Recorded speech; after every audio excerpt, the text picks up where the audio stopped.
Hey everyone, welcome back. Hope you're having a fantastic day so far. So starting around next week, all beneficiaries of Social Security are going to be receiving some type of increase. So whether you receive SSI benefits, SSDI benefits, or if you're a retiree, starting right around next week, you are going to be receiving some type of increase. Plus, for right around 3 million Social Security beneficiaries, on top of that increase, you're also going to be receiving another increase as well, on average between $300 to $700 per month. And some people actually a whole lot more than that. So we're going to be covering all that in today's video. But before we go ahead and dive into it for today, if you would like to receive up to $200 in free stock or $200 in free cash, in a pinned comment below, I will be leaving a link to Robinhood. All you have to do is once you click on that link is just sign up for a free account and then simply link your bank account. You do not even have to make an opening deposit. At that point in time, Robinhood will be sending you one free stock worth all the way up to $200. And if you'd really just have the cash, all you have to do is once you receive the free stock is just sell it for what it's worth and then transfer the cash value right back to your bank account. Okay, so diving right into it for today. Once again, starting next year and in just about a week, we're going to have two different increases coming for Social Security beneficiaries. For one of the increases, it's going to be for everyone across the board, whether you're a retiree, whether you receive SSI benefits, or whether you receive SSDI benefits. This is going to be the cost of living adjustment, and this was actually announced all the way back in October, yet you're not going to start receiving it until December 31st if you receive SSI benefits, or at some point in January, depending on your date of birth and everything like that, if you're a Social Security retiree or if you receive disability benefits. Now, the second increase is actually going to be coming for right around 3 million Social Security beneficiaries. That's going to be for those impacted or previously impacted by the windfall elimination provision or the government pension offset. That's because in the Senate over the weekend, they finally passed the Social Security Fairness Act on a bipartisan basis. So if you were previously impacted or if you're impacted this year by either the windfall elimination provision or the government pension offset because you or your spouse worked a public sector job and therefore also received a pension during your retirement and therefore your Social Security benefits were reduced, you will be receiving an increased Social Security benefit next year in 2025 on top of the cost of living adjustment that you're also going to be receiving. This is pretty huge news for Social Security. So first off, we're going to be diving into the cost of living adjustment. According to the Grata, during December, COLA notices will be mailed out. In early December, you can view your COLA notice online through the message center in your individual My Social Security account if you receive disability or retirement payments. To receive the 2025 COLA notice online, you must first create an account by November 20th, 2024. Of course, that deadline has passed. If you haven't already, a growing number of reforms no longer need a wet signature, and many are accessible on our website. Check out further online activities. Now, in 2025, the Social Security Administration will raise Social Security benefits and supplemental security income payments for over 72.5 million Americans by 2.5%. The agency said today, starting in January, Social Security retirement benefits will rise by an average of $50 each month. Considering this COLA increase, beneficiaries will receive the following payment amounts as of January 2025. So as far as the averages go, this year the average check was right around $1,900. Of course, with that 2.5% increase, that is going to boost the average benefit up to $1,948. Now, for those retiring at the age of 70, the max age that you can receive the max benefit at, the monthly checks, of course, could potentially rise all the way up to $4,995 next year if you receive the max amount. That would be an increase of $122. Now, for everyone else, if you receive survivor benefits, you are going to be receiving right around $1,543 on average, an increase of $38.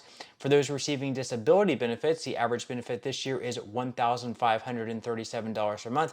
After the 2.5% increase, that is going to boost checks up $38 per month, all the way up to $1,575.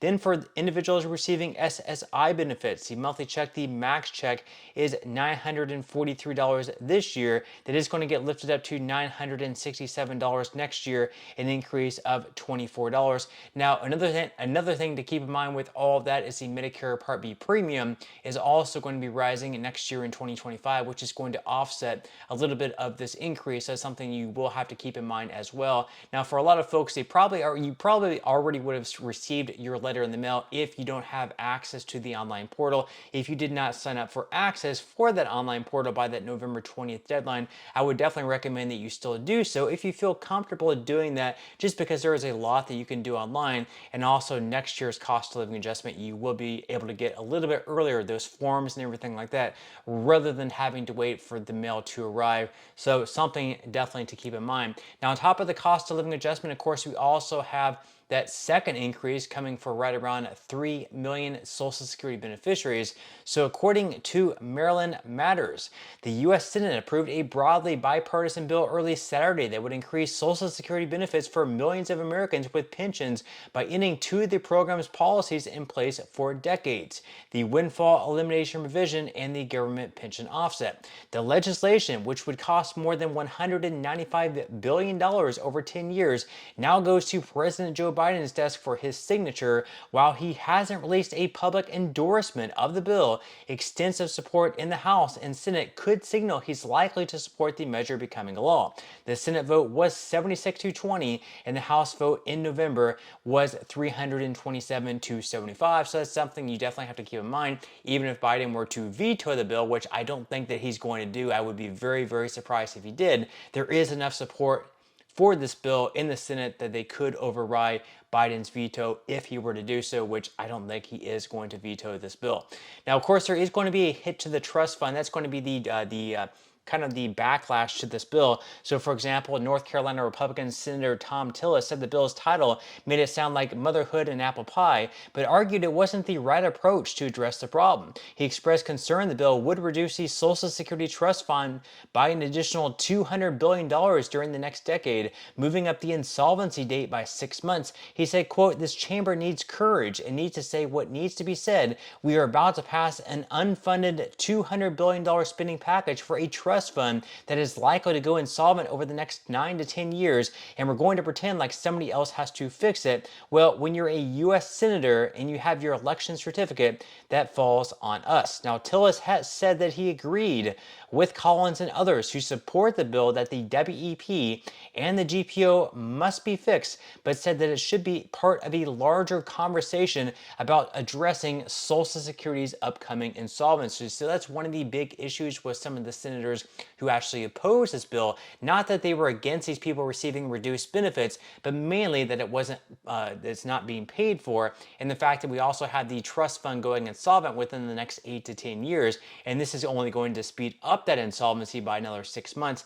That could spell trouble, in the long run. Now, we also had the two senators in Alabama also vote against this bill. So they say that, however, Senators Katie Britt, Republican of Alabama, and Tommy Tuberville, also a Republican in Alabama, were among the minority who voted against the bill's passage. So Britt said that the WEP and GPO are flawed, but the Social Security Fairness Act is far from fair, nor is it accurate or fiscally responsible. He said, "I voted against this roughly $200 billion bill because it would accelerate the insolvency of the Social Security Trust Fund and provide Social Security benefits that were not paid for by the beneficiaries. I was disappointed Senator Cruz's amendment failed, which would have helped fix WEP in a fairer manner. It is crucial we meet our obligations to the hardworking families and retirees who have paid into Social Security for generations to come." So again, that is sort of the big issue. Social Security is going to be going insolvent anywhere between 2031 through 2034 if nothing is done to save the program. Now, of course, it is good news that we have sort of a bipartisan fix here. Republicans and Democrats were able to come together on some issue involving Social Security. That should give us at least some hope they can also fix the whole insolvency issue within Social Security as well. And we actually had some senators working together earlier this year as well, in 2023 as well, on one plan. They never really were able to gain enough momentum to, form this into a bill and get it on the floor for a vote. But perhaps, maybe sometimes in 2025 or 2026, they can get this bill in the form of a bill and actually get it on the floor for a vote. Let's see what happens. So according to the American Prospects, basically there was a report out in Semaphore that Bill Cassidy, he's a Republican senator, and Angus King, he's an independent, but he mainly votes with Democrats. They were proposing that the federal government create a new fund. This would be separate from the Social Security Trust Fund, in which borrowed money would be invested in stocks, which typically grant a much higher rate of return than Treasury bonds. So in other words, they would harness a small amount of American capital income, returns from stocks, debt, real estate, and so on, which reliably constitutes about 30% of national income on behalf of the public. So basically what they would be doing here, they would be taking out like $3 or $4 trillion in additional debt, putting it in a separate fund, investing that money in stocks, real estate, and things like that, trying to achieve a gain of like 10% per year. And then over time, this amount would grow in that fund. Over time, you have seen that the S&P 500 has grown by right around 10% on average. And then they would use that money to shuttle right back into the trust fund, and that would be able to pay out benefits and hopefully even give an increase if it continues growing. Over the last 20 years, if they would have done something similar to that, the trust fund would be in much better shape. We wouldn't be facing that insolvency deadline of like 10 years. I'm sure we would be in much better financial shape. So, hopefully they do that, or some combination of things that Republicans and Democrats can come together, because we definitely cannot have that 19 to 26% cut that would have to take place if nothing gets done about either bringing more money into the trust fund or making sure that less money leaves the trust fund. Leave your thoughts and comments below as always, but that's all we have for today's video, and I will see you in the next one.